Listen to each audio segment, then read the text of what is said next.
Bismillahirrahmanirrahim. Alhamdulillahi rabbil alamin. Alhamdulillahilladzi hadana lihada wa ma kunna linahtadiya laula an hadana Allah. Ashhadu an la ilaha illallah wahdahu la syarika lah wa ashhadu anna Muhammadan abduhu wa rasuluh. Allahumma salli wa sallim wa barik ala abdika wa rasulika Muhammad wa ala alihi wa sahbihi wa man sara ala nahjihi wa ihtada bihadihi wa istanna bi sunnati ila yaumiddin, amma ba'd. Yang dihormati Fadil Tuan Imam, pengarah Pusat Islam, semua warga kerjanya, muslimin dan muslimat, ahli kuasa masjid, muslimin dan muslimat, para jemaah, para pencinta ilmu sekalian, Assalamualaikum warahmatullahi wabarakatuh. Alhamdulillah, syukur kita kepada Allah Azza wa Jalla kerana pada hari ini 6 hari bulan November 2022 kita dapat terus berbicara dalam buku Tenang dengan Ujian. Buku ni kita mula sebelum Covid lagi. Memang kena tenang sungguhlah dari sudut ujian-ujian yang banyak. Alhamdulillah, ujian yang datang, Allah nak tengok kesabaran kita, Allah nak tengok kekuatan kita dalam menghadapi ujian yang diberikan kepada kita. Sebab kita tak tahu bila Allah Ta'ala uji, ada orang yang kuat dan ada orang yang tak kuat. Ada orang yang melalui ujian dengan begitu senang, tapi ada yang melaluinya dengan begitu orang panggil susah. Semua ujian-ujian yang Allah Ta'ala anugerahkan beri kepada kita ini, Allah nak tengok liyabluwakum. Allah nak tengok siapa di kalangan kita orang yang sabar, orang yang dapat menghadapinya dengan tenang, dan ada orang yang resah, gelisah, mengamuk dan sebagainya. Kita mengatakan, Allahumma ja'alna minas sabirin. Ya Allah, jadikan kami termasuk di kalangan hamba-hamba-Mu yang sabar. Baik, para jemaah sekalian, kita akan sambung buku kita ni di muka surat yang ke 29 bab 3. 29 bab yang ketiga, di bawah tajuk kepastian dan penjelasan. Kepastian dia panggil tasabbut, at-tasabbut. Penjelasan dia panggil at-tabayyun. Jadi dua perkataan Arab yang kita kena hafal ini. At-tasabbut makna kita mesti pastikan benda tu sabit, sah daripada orang ini. Makna kalau kita nak tengok maklumat orang ni kata, kita tanya dia, betul dia kata sungguh. Satu lagi dia panggil tabayun, kita kena tanya dia apa maksud kata-kata dia. Itu dua. Ataupun kita tengok orang sebar gambar, kononnya orang ni duduk dengan seorang wanita muda, comel pula. Jangan ambil gambar post di Facebook. Musim-musim macam kita gini, pilihan raya ni mudahnya orang buat cerita. Dia tak tulis apa, dia tulis biar gambar berbicara. Sudah. Penat dah kita nak jawab main gambar berbicara ni. Nah. Maka dua perkara yang kita kena buat. Yang pertama, tasabbut, tanya, betul gambar awak? Betul. Bukan gambar diedit, bukan gambar di orang panggil di kena, tak ada. Gambar betul, orang betul. Satu lagi tugas kita, dia panggil tabayyun, minta penjelasan. Siapa dia ni? Dia kata senang ya, anak saudara saya. Habis kita. Mahram dia. Jadi orang duduk sebar, orang duduk bawa berita, orang duduk buat macam-macam. Kita mengatakan inilah dua perkara yang kita kehilangan zaman kita ini. Di zaman kita ini yang kita hilang dua adab ini, ada at-tasabbut dan ada at-tabayyun. Kalau hal ni boleh masuk balik dalam jiwa kita, insya-Allah para jemaah sekalian, kita akan selamat. Orang lain juga akan selamat daripada huru-hara menyebarkan maklumat yang salah ataupun perbuatan yang tidak baik.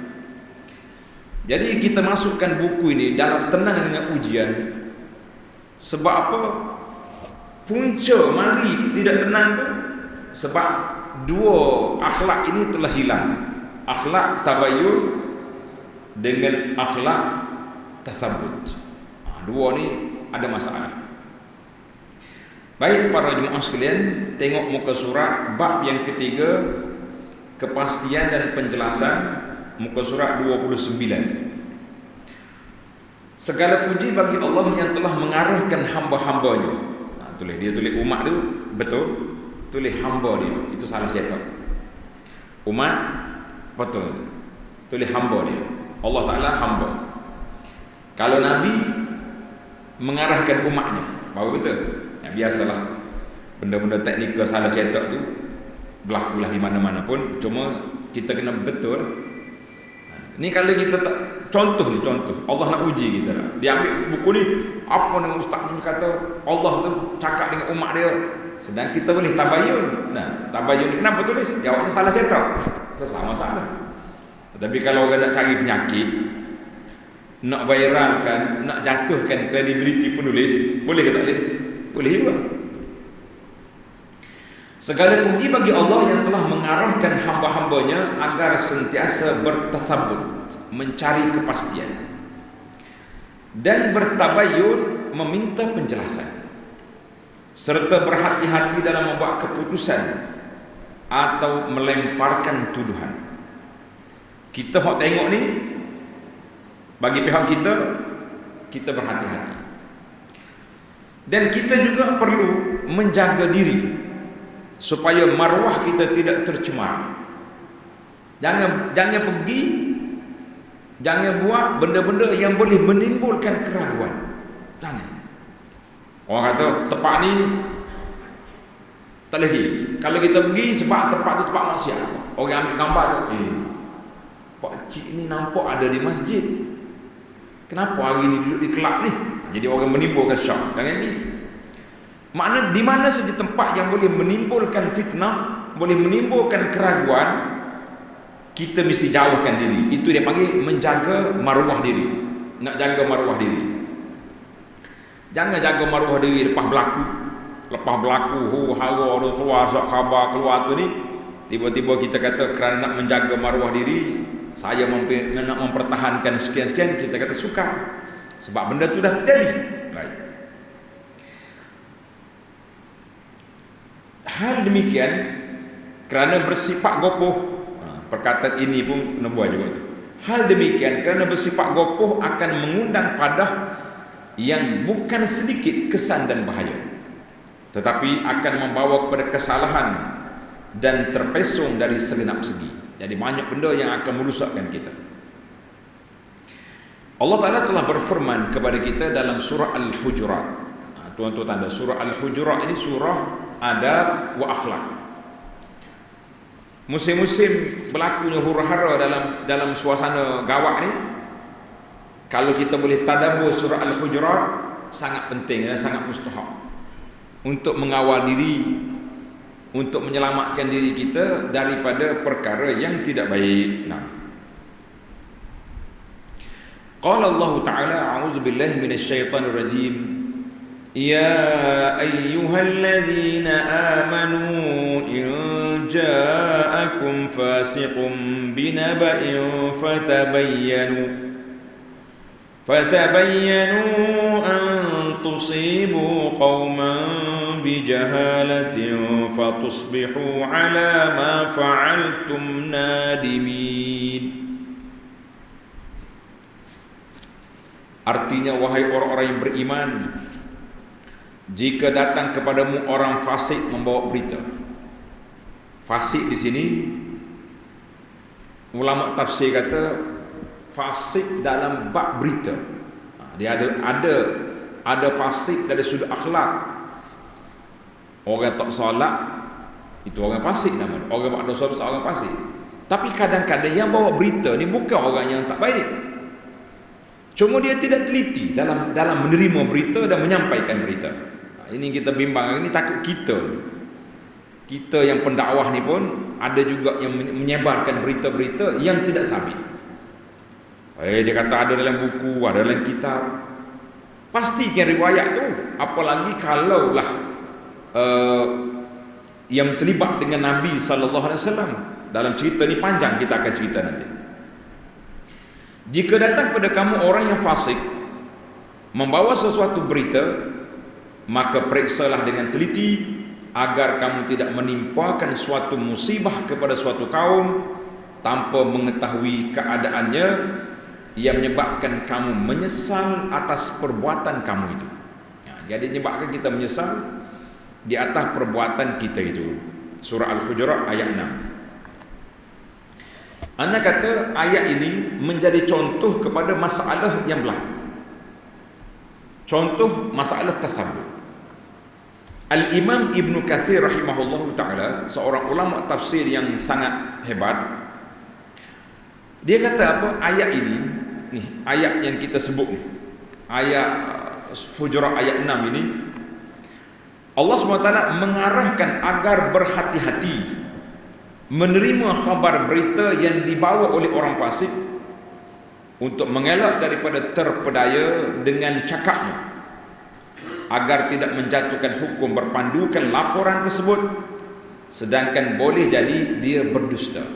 Mana kita tahulah kalau orang ni dia punya perangai dia, trend dia suka bawa berita palsu, suka bawa berita orang provokasi, maka kita jangan mudah terima. Terima boleh, percaya jangan. Kata orang sekarang, dengar boleh, percaya tidak. Kalau tidak, kita terperangkap juga dengan dia. Maka menjatuhkan hukuman dengan maklumat itu telah menjadi kita mengikut kesalahannya. Dia buat salah, kita terus sebarkan. Sedangkan Allah Ta'ala telah menegah daripada mengikut jalan orang-orang mufsidin, orang-orang yang membuat kerusakan di atas muka dunia. Yang anda kata tadi, ayat ini contoh kepada apa yang berlaku. Ramai di kalangan ahli tafsir menyebut bahawa ayat ini diturunkan sempena peristiwa yang berlaku kepada Al-Walid bin Uqbah bin Abi Mu'aid. Dia ini diutus oleh Rasulullah SAW untuk pergi memungut zakat daripada Bani Al-Mustalik. Jadi Nabi kita Bani Mustalik masuk Islam, maka Nabi kita hantar pergi Walid ni supaya pergi ambil zakat.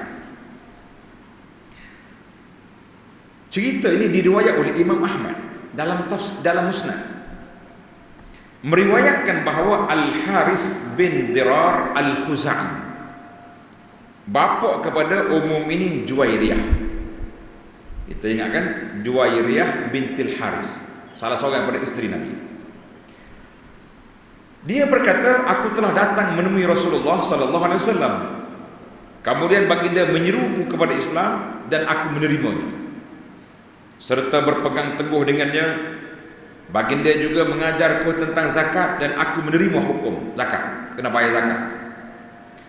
Kemudian aku memohon kepada Rasulullah sallallahu alaihi wasallam untuk kembali kepada kaumku, untuk menyeru mereka kepada Islam dan supaya menunaikan zakat. Kami juga telah berjanji, saya akan kumpulkan zakat yang dibayar oleh mereka yang menerima Islam, dan Rasulullah sallallahu alaihi wasallam akan menghantar seorang utusan pada waktu tertentu yang ditetapkan untuk memungut zakat.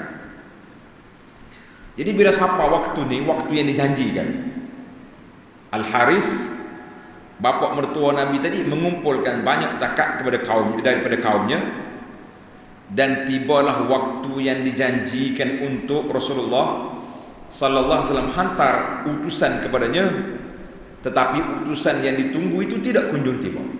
Mana Nabi tak hantar? Janji nak hantar tapi tak mari ni, kenapa? Timbul masalah. Tak kunjung tiba.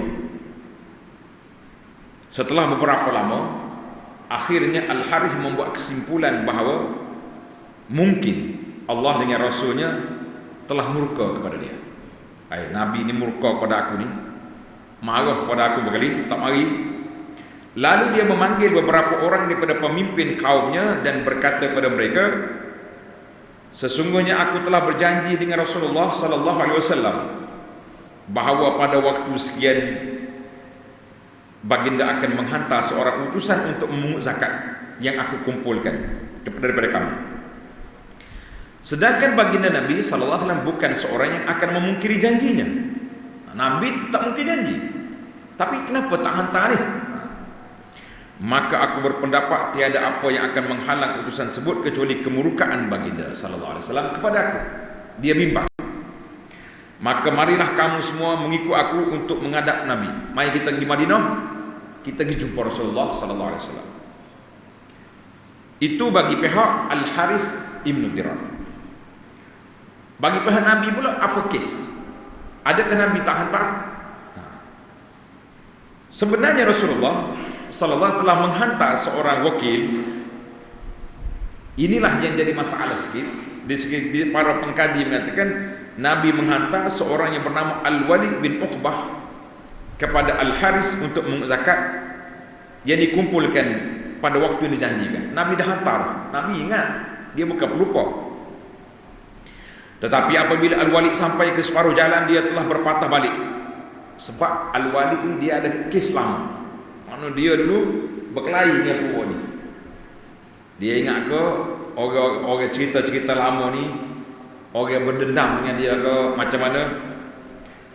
Jadi bila dia pergi tengok orang mari nak jumpa dia ingat orang nak serang dia lagi balik, berpatah balik. Dan mengadu kepada Nabi sallallahu alaihi wasallam, dia telah tiba. Bahkan orang-orang di sana pula cuba nak mengancam keselamatan dia, maka dia balik. Jadi berlagu dia dua cerita. Hak ni duk tunggu, yang ni mari separuh jalan lagi balik. Bagaimana keadaan? Manakala Al-Harith rupanya terus marah ke Madinah sehingga bertemu dengan pasukan tadi. Dia jumpa pasukan Nabi kita hantar mari tadi. Mereka saling mengenali dan Al-Harith bertanya, ke mana mau pergi? Kau nak pergi mana? Mau nak pergi mana? Mereka beritahu bahawa mereka dihantar kepadanya kerana beliau enggan menyerah zakat. Jadi bila sahabat yang balik tadi, lari tadi, cerita ke Nabi kata tak membayar zakat, maka Nabi nak hantar rombongan ni supaya pergi jumpa Al-Walid, jumpa Al-Haris. Jadi dia jumpa tengah jalan. Bila jumpa tengah jalan, apa jadi? Maka dia kata, tak ada. Mu tak boleh zakat. Kamu mengancam Al-Walid yang dihantar oleh Nabi sallallahu alaihi wasallam. Kenapa? Marah kau ni. Al-Harith kata, tidak. Demi Allah yang mengutuskan Nabi Muhammad sallallahu dengan kebenaran, aku tidak pernah bertemu dengannya dan dia tidak datang kepada aku. Tak jumpa. Mana ada? Apa cerita awak ni? Sudah. Jadi apabila Al-Harith bertemu dengan Rasulullah sallallahu alaihi wasallam, baginda bersabda, "Mana'ta zakat wa aradta qatla rasuli?" Awak halang daripada zakat, mu nak bunuh utusan aku? Al-Haris menjawab sebagaimana tadi, tidak, tak ada. Demi Allah yang memutuskan Tuhan dengan kebenaran, saya tidak pernah bertemu dengannya dan dia pun tidak datang kepada saya. Saya tak jumpa dengan dia tak mari pak saya. Sudah. Nah. Aku juga berpendapat tiada apa yang akan menghalang utusan Rasulullah sallallahu alaihi kecuali Allah dan Rasulnya murka kepada saya. Sebab tu saya datang ni. Maka kata di ahli tafsir, maka turunlah ayat 6 daripada surah Al-Hujurat ini.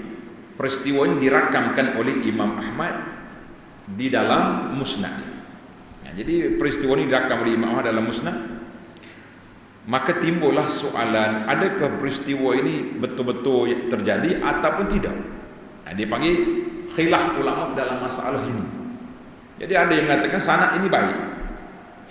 Ada setengah ulama, setengah Syekh Ibn al-Arabi dalam kitab Al-Awasim dan Al-Qawasim, dia kata tidak sahih. Takkanlah seorang sahabat berani buat benda yang macam ni.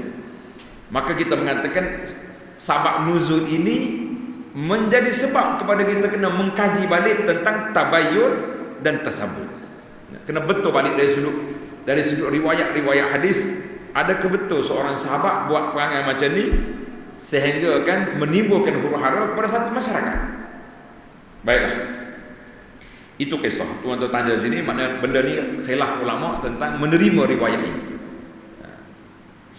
Syekh Abdul Rahman As-Sa'di rahimahullah berkata, daripada ayat ini juga kita dapati pengajaran tentang adab-adab bagi ulul albab, orang yang beradab, berilmu. Mereka mengamalkan sifat berhati-hati dan teliti. Jadi kita ini para jemaah, kita kena hati-hati dan kita kena berteliti. Apabila tiba kepada mereka khabar daripada orang fasik ni, tulis definisi fasik dalam berita, maknanya cerita kan ni banyak kali dah dia kelentong. Macam kita di Malaysia ni ada beberapa portal berita yang tidak boleh dijadikan sumber rujukan. Kalau setakat nak tengok berita ni, siapa cakap berita daripada sekian-sekian, oh kita kata ini terkena dengan diayah, ini terkena dengan fitnah, terkena dengan provokasi, jangan ambil. Jadi kalau kita ambil berita ni, kemudian kita bagi cerita kepada orang pula, bermakna kita bermasalah, kita menyebarkan benda yang tak betul. Ini masalah pada kita. Jadi macam kes yang berlaku banyak tempat kita tengok, ustaz, pendakwah pergi share maklumat-maklumat yang tak betul. Contohnya, bila orang mari tegur atas surah Ubud dan Saman, mula gelabah. Buat status dah. Minta maaf, saya tarik balik saya. Sepatutnya kita sebelum kita sebarkan benda macam ni, kalau nak sebar juga tanya dulu orang-orang yang dekat. Betul ke cerita ni? Ni musim orang duk berlawan ni, semua berita akan keluar belaka ni. Nah, dia habis maklumat. Kata orang, maklumat-maklumat yang terkubur dalam arsip negara pun dia bongkar balik. Jadi kita kena hati-hati, jangan mudah cepat. Maka sepatutnya Ibnu Sa'di rahimahullah dia kata, sepatutnya orang-orang yang berulul albab, yang ada akal dan fikiran, mengamalkan sifat berhati-hati dan teliti. Apabila tiba kepada mereka khabar daripada orang fasik, satu berita yang meragukan, mereka tidak terus mengambilnya bulat-bulat, kerana boleh mengundang bahaya besar yang membawa kepada dosa.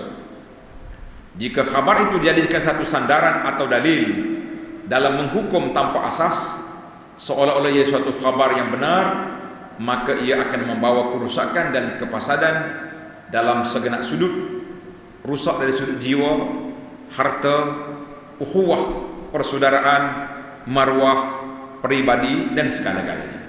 Itu kata dalam tafsir dia, Taisirul Karimir Rahman. Baik para jemaah sekalian, inilah sepatutnya yang kita belajar. Dalam ayat tadi, ayat yang kita baca tadi, ada dua bacaan. Tuan-tuan tengok, ada dua bacaan dalam ayat yang kita baca. Yang pertama dia baca, tengok di muka surat 29. Ya ayyuhalladzina amanu in ja'akum fasiqun binaba'in fatabayyanu. Fatabayyanu yang kita baca sekarang. Wa fi qiraati, dia kata qara'a ammatu ahli Madinah. Kebanyakan ulama Madinah dia baca fatasabbatu. Tak tepi. Fatasabbatu, fatabayyanu, fatasabbatu. Apa beza dua tu? Bezanya seperti yang kita tak tajuk. Kalau kata tasabbut, pastikan. Fatabayyanu, penjelasan. Tadi ada buat analogi contoh yang senang untuk tuan-tuan faham. Gambar tadi. Nah, kita tengok gambar ustaz kita ni, imam kita ni duduk dengan seorang perempuan. Oh, nyoto lama dah. Imam masjid kampus duduk gawe. Sudah. Mana ada? Satu Malaysia, satu dunia orang tengok ni. Kita duk sibuk nak pecah dah jawatan dia ni. Contohlah, contoh. Jangan kerak video ni, imam gawe pula. Dua kali fitnah kita jadi malam ni lah. Jadi masalah. Kita bertanya, siapa dia ustaz? Oh, ini anak saudara saya, mari ziarah saya. Nak jalan, nak tengok kawasan, kita bawa naik motosikal. Habis cerita. Jadi tabas tasabut betul gambar ni, bukan edit. Tabayun penjelasan. Kita kadang-kadang bendanya betul tapi tak ada penjelasan. Itu yang menimbulkan huru hara. Baik. Bahkan bagi setiap berita atau cerita yang kita dengar, kita wajib meminta pengesahan daripada tuan haknya jika dia masih hidup. Manakala orang ni masih hidup, tanya dia, Syekh, apa maksud anda? Dah, kita tak tanya Syekh dah. Hentam selalu, keluar status di Facebook, buat video pendek, dipanggil react. Ustaz ni kata gini, kita berjawab ni. Sedangkan dia kata tu lain. Maka kita kata ini satu benda yang boleh menimbulkan masalah. Baik, kalau tuan masih ada, kita boleh hubungi dia. Kalau dia tak ada, macam mana? Jika tuannya sudah tiada, tuan dia mati dah, macam mana kita nak hubungi orang sudah mati? Seperti pengarang-pengarang kitab lama, kita mestilah mencari orang yang dekat dengan dia, yang boleh memahami pemikirannya dan apa yang dimaksudkannya itu, bukan dengan bertanya atau meminta pendapat daripada lawan atau seteru yang memang kita ketahui memusuhi dan membencinya. Jika tidak, nascaya kita akan menjatuhkan hukuman ke atas mereka secara zalim dan jauh daripada keadilan, daripada insaf. Ini banyak ni. Anda duduk perhati tengok, bila kita tak faham bahasa orang, dalam kitab lama ke apa benda, jadi kita pergi syarah di atas benda yang kita tak faham. Jadi menimbulkan banyak benda salah. Banyak benda salah. Jadi kalau kita tanya orang ni apa maksud dia, dalam syarah dia apa kata macam ni, adakah boleh menimbulkan masalah ataupun ada perkataan boleh ditakwilkan, jadi boleh menyelesaikan masalah. Banyak ni kita Jawi. Dia kalau kita Arab, bagi ana lah, perkataan pelik dalam kita Arab tak pelik bagi kita, sebab ada komus. Komus yang besar dalam bahasa Arab, nama dia Lisanul Arab, 10 jilid. Komus saja 10 jilid. Kita boleh kilik komus Al-Marbawi tu, bahasa Gah dah. Dia 10 jilid komus. Tapi bahasa Melayu ni, bahasa Melayu hak lama-lama, apa payah. Ni anak mengajar kitab Bahrul Mazi, Syekh Abdul Rauf Al-Marbawi rahimahullah taala. Dia tulis bahasa dia. Ada orang tahu, ada tak tahu. Ada muhakkik kita ni, dia ambil balik tulis asal Syekh tu, dia letak balik situ. Tak tahu apa. Ini kita palsu. Jadi kalau kita tahu, kita tak tahu. Cuma kalau dia nukil daripada pandangan orang, contoh dia kata, berkata Nawawi dalam syarah Sahih Muslim, kita rujuk balik. Banyak kitab-kitab yang ana pengalaman saya mengajar kitab Jawi ni, bila kita jumpa perkataan yang kita tak faham, yang kebetulan Syekh ni dia kata berkata Ibnu Hajar dalam kitabnya Tuhfah. Jadi kita cari kata-kata asal, kita pelanggar balik, bukan salah kitab, salah cetak. Banyak je lagi tu. Jangan main. Jangan mudah main salah cetak ni, makna lari. Makna dia berbeza sangat-sangat. Itu berbahaya. Baik. Ayat kedua yang mengarahkan agar berhati-hati dan tidak terburu-buru dalam menjatuhkan hukuman, iaitulah firman Allah Ta'ala, Ya ayyuhallazina amanu idza darabtum fi sabilillahi fatabayyanu ولا تقولوا لمن ألقى إليكم السلام لست مؤمنا تبتغون عرض الحياة الدنيا فعند الله مغانم كثيرة كذلك كنتم من قبل فمن الله عليكم فتبينوا. Artinya, wahai orang-orang yang beriman, apabila kamu pergi berperang pada jalan Allah, maka berhati-hatilah dan jangan kamu mengatakan pada orang yang mengucapkan Assalamualaikum. Kita jumpa orang dia bersalat kita. Yang kata awak ni munafik. Lah. Orang mengucap kalimah la ilaha illallah, kita kata pura-pura tu kamu bukan orang mukmin, lalu kamu membunuhnya dengan maksud mencari harta benda kehidupan dunia, kerana di sisi Allah ada harta yang banyak, begitu jugalah keadaan kamu dahulu, lalu Allah menganugerahkan nikmatnya ke atas kamu, maka telitilah tabayyun. Jadi ayat ni balik kata fatabayyanu, nak balik pada perkataan tabayyun, fatasabbatu, kita mesti pastikan kebenaran. Surah An-Nisa ayat 94. Ibnu Katsir meriwayatkan daripada Ibnu Abbas bahawa Rasulullah sallallahu alaihi wasallam menghantar satu rombongan tentera pada satu kaum yang dipimpin oleh Al-Miqdad Ibn Aswad. Juga turut berada dalam pasukan itu. Miqdad ada sekali. Apabila mereka tiba di tempat itu, mereka dapati kesemua penduduknya telah lari bersembunyi, kecuali seorang laki-laki yang mempunyai harta yang banyak, dia tak lari. Dia tidak melarikan diri pada mereka, bahkan mengucapkan 2 kalimah syahadah, menunjukkan keislamannya. Tetapi Al-Miqdad menyerbu lalu terus membunuhnya. Para sahabat berkata, kamu telah membunuh seorang laki-laki yang telah mengucap 2 kalimah syahadah. Kenapa? Demi Allah, aku akan laporkan cerita ini kepada Nabi sallallahu alaihi wasallam. Sekembali mereka ke Madinah, bila balik ke Madinah, mereka cerita kepada Nabi. Maka Nabi panggil, ya Miqdad, aqatalta rajulan yaqulu la ilaha illallah. Bagaimana kamu nak buat dengan la ilaha illallah yang dia ucap tadi? Nabi marah. Katanya, maka turunlah ayat 94 surah An-Nisa ini. Maka Nabi SAW mengatakan, orang tu Islam tapi dia sembunyikan keimanannya, sebab dia duduk dalam kampung kafir. Bila mau mari dia berani, sebab dia tahu kamu akan ambil kampung ini menjadi negara kampung Islam. Mungkin bunuh dia pula. Allah, patut dia lah ketua cawangan sini, kita pergi bunuh dia. La haula wala quwata illa billah.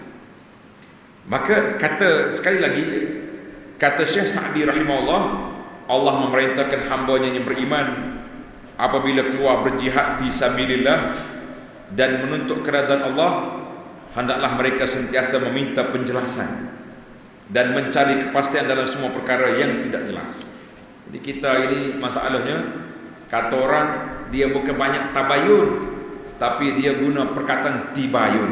Nah, tibay dulu, bila orang kata tak jadi, minta maaf, tarik balik. Susah nak tarik balik ni. Bila benda tu tersebar, tuan-tuan dan puan-puan, di antara hadis yang Nabi sebut, bala fitnah di akhir zaman ni lebih besar daripada fitnah daripada dulu. Dulu kalau kita orang buat fitnah pada orang, minggu pertama duk belaga dalam kapur tu ya. Kedai kopi tu kedai kopi ni. Betul tak? Minggu depan pergi kapur sebenarnya. Tahu depan baru siapa kau negara lain. Hari ni kita celek mata pukul 2 pagi, teringat nak fitnah pada orang, ambil handphone, update di Facebook. Balagha bihal afaq. Fitnah itu telah sampai ke pelosok dunia dalam masa beberapa saat saja. Sebab itulah dalam hadis yang Nabi kita tengok dalam mimpi dia tu, Nabi tengok ada orang dicocok muka dia, mulut dia cocok sini, keluar sini, keluar dia punya besi. Nabi tanya malaikat, apa itu? Dia kata, inilah orang yang telah menyebarkan pembohongan sampai ke pelosok dunia. Jadi bila kita baca hadis ni, kita kata betul dah, hadis ni tanda kiamat. Zaman kita ini kalau kita buat fitnah pada orang sampai ke pelosok dunia dalam masa beberapa saat. Tak ada bangun tidur esok, berita sudah tersebar seluruh dunia, berlakunya peristiwa sekian-sekian. Kita kata inilah satu peristiwa yang cukup menakutkan.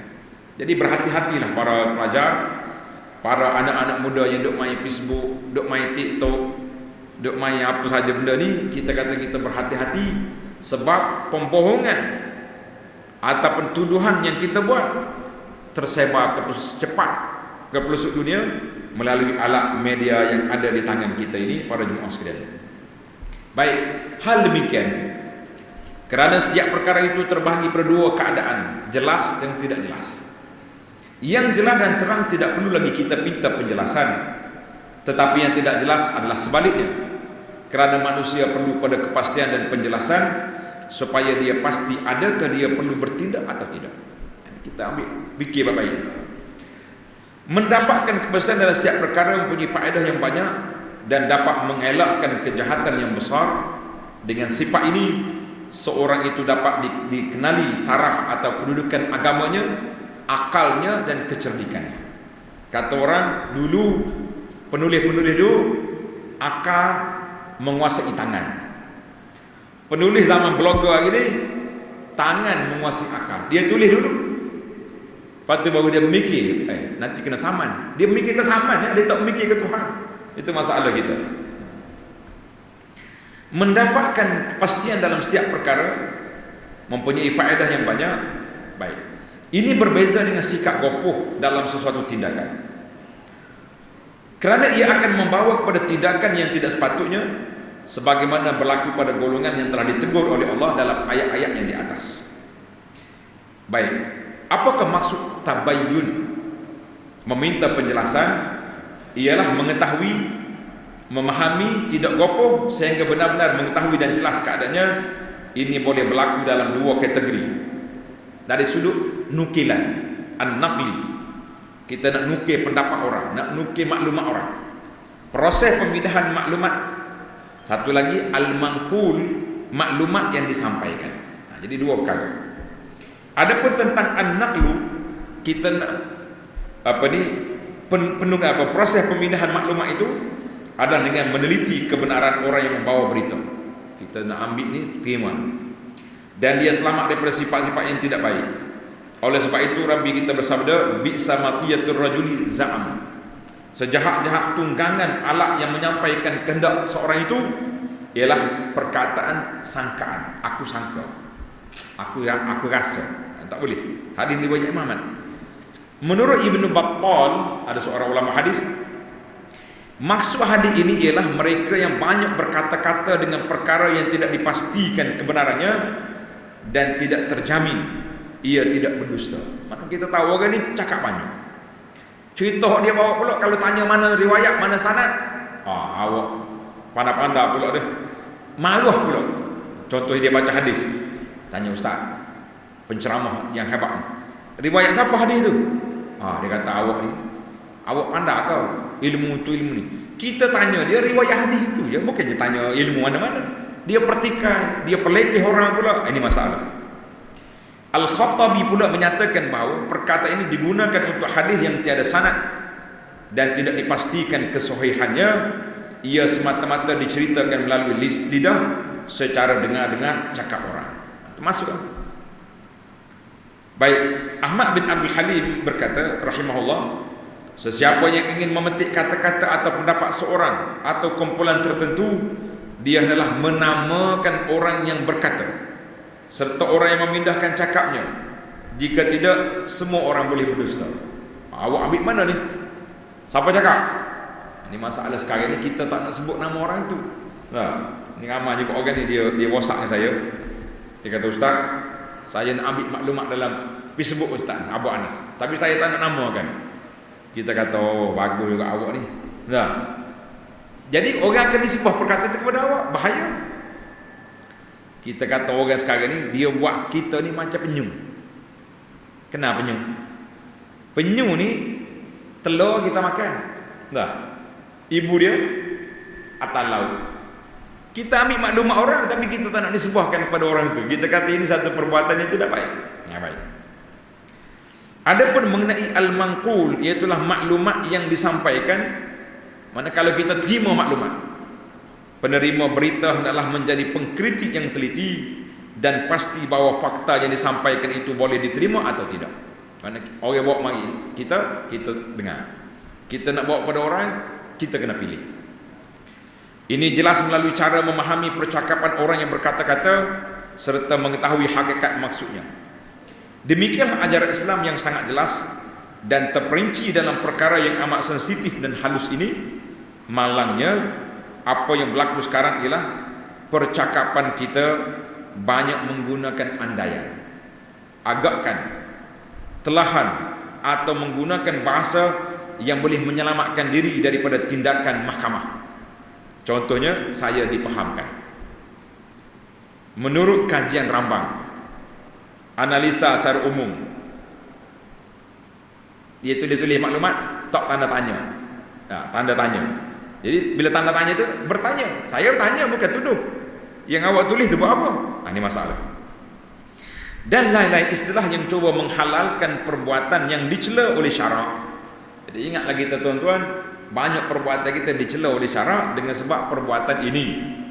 Janganlah menyalahkan kemudahan media yang ada hari ini seperti internet, email, Facebook dan macam-macam lagi, Twitter, TikTok, apa benda yang ada ni, dengan pelbagai cara seperti tagging, forward, share dan sebagainya, tanpa memastikan sumber dan kesahihannya. Kemudahan di hujung jari ini boleh membawa malapetaka dan perpecahan yang amat besar jika tidak berhati-hati dan teliti, bertasabut, mencari kepastian dan bertabayun meminta penjelasan. Hal demikian kerana setiap perbuatan kita walaupun nampak kecil dan ringan tetap diambil kira di sisi Allah Azza wa Jalla. Maka tuan-tuan yang ada nota ni tulis kata-kata nasihat kita, tajuk dia malaikat belum pencen. Apa dia pula tak malaikat belum pencen ni? Malaikat yang dia menulis apa yang kita tulis. Dalam Quran kata ma yalfizu min qaulin illa ladaihi raqibun atid. Tidak menulis seorang penulis, tidak berkata seorang berkata, tidak menge-share seorang yang menge-share apa-apa maklumat kecuali malaikat akan tulis. Jadi sebab tu dah dalam mahkamah pun kalau kita share benda yang tak betul, kita boleh ditaman juga. Kenapa awak share kalau tak betul? Jadi masalah.